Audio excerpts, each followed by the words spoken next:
கைது நடவடிக்கை தொடர்பாக எதிர்க்கட்சி தலைவர் மேடையில் பேசியிருக்காரு. கைது நடவடிக்கைகளை மட்டும்தான் பிரதானமாக வச்சிருக்காங்க அவங்க அப்படின்னு சொல்லிட்டு இந்த கைது நடவடிக்கையும் அவங்களை இந்த நான் உங்களை தான் கேட்குறேன், நீங்கள் எல்லாம் மீடியாஸ் பீப்புள் தானே. இவர் வந்த நாளிலிருந்து ஏதாவது உருப்படியாக ஒரு ஆட்சியில் சாதிச்சிருக்காரா? திமுக ஆட்சியில் வச்ச பேரெல்லாம் மாற்றினார்.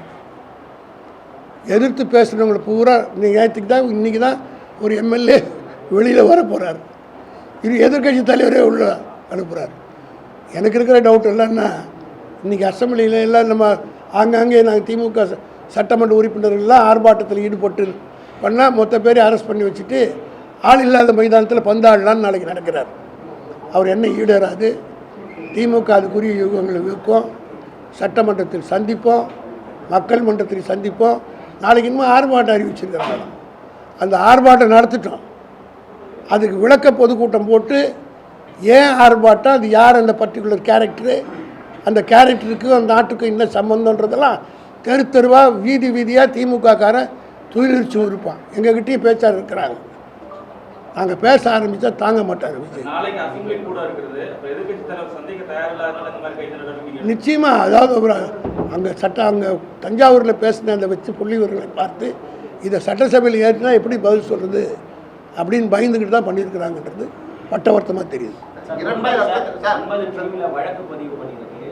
12 மணிக்கு விசாரணை வர சொல்லியிருக்காங்க. நடுவில் இப்போ அவர் தஞ்சாவூர் அழைச்சிட்டு போகிறாங்க. நடுவில் நம்மளுடைய சட்ட நிபுணர்கள் என்ன சொல்கிறாங்க சார்? நீதிமன்றத்தில் நாடி இருக்கிறோம். 12 மணிக்கு இறங்கி வரும். நீதிபதி என்ன சொல்கிறார் என்று பார்ப்போம்.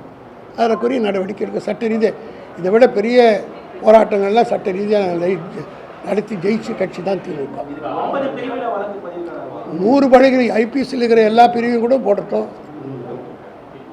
அதை பற்றி கவலை இல்லை. பண்ணட்டும். அந்த போராட்டம் ஏறுன்றது மக்களுக்கு தெரியட்டும்.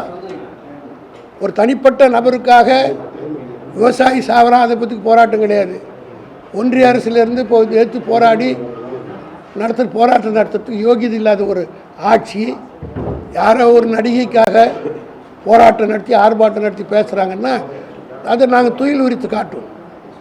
திமுககார மேடையில் பேச ஆரம்பித்தான்னு வச்சுங்க, பல விஷயங்கள் வெளியில் வரும். இது அசிங்கமாயிடும். தமிழ்நாட்டு அரசியல் மேடைகளை காப்பாற்றிக்கொள்ள, நாகரிகத்தை காப்பாற்றிக்கொள்ள இந்த அரசு தன்னுடைய நிலைப்பாட்டை ஒழுங்காக நிலைநிறுத்திக் கொள்ள வேண்டும். யாரு அது நாங்கள் ஒன்றும் கன்சல்ட் பண்ணல. நீ சாயந்தரம் பாருங்க. உதயநிதி ஸ்டாலின் நீதிமன்றத்திலேயே இந்த பிரஸ்க்கு மீட் பண்ணுங்க. அவர் உரிய பதில் சொல்லுவார், தெளிவான பதில் சொல்வார். ஆட்சியில் இருக்கிறவருக்கு புரிந்து கொள்வது மட்டும் இல்லை, நாட்டு மக்களும் புரிந்து கொள்ள அளவுக்கு துயிலெழுத்து காட்டுக்கூடிய அளவுக்கு நீங்கள் பிரஸ்ஸு சாயந்தரம் கோர்ட்டுக்கு போகிறார்ல, கோர்ட்டினுடைய 5 நிமிஷம் பர்மிஷனாக பாருங்கள், பார்த்தா சொல்லுவார். எதிர்கட்சி தலைவர் பேசும்போது முதலமைச்சர் பேரை சொல்லல, நடிகை திரிஷா பேரை சொல்லல.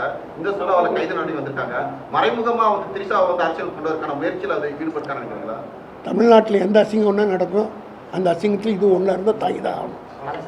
செய்திகளை உடனுக்குடன் தெரிந்து கொள்ள கீழ்கண்ட கேபிள் மற்றும் டிடிஹெச் நெட்வொர்க்குகளில் எம்நாடு செய்தி தொலைக்காட்சியை காணுங்கள்.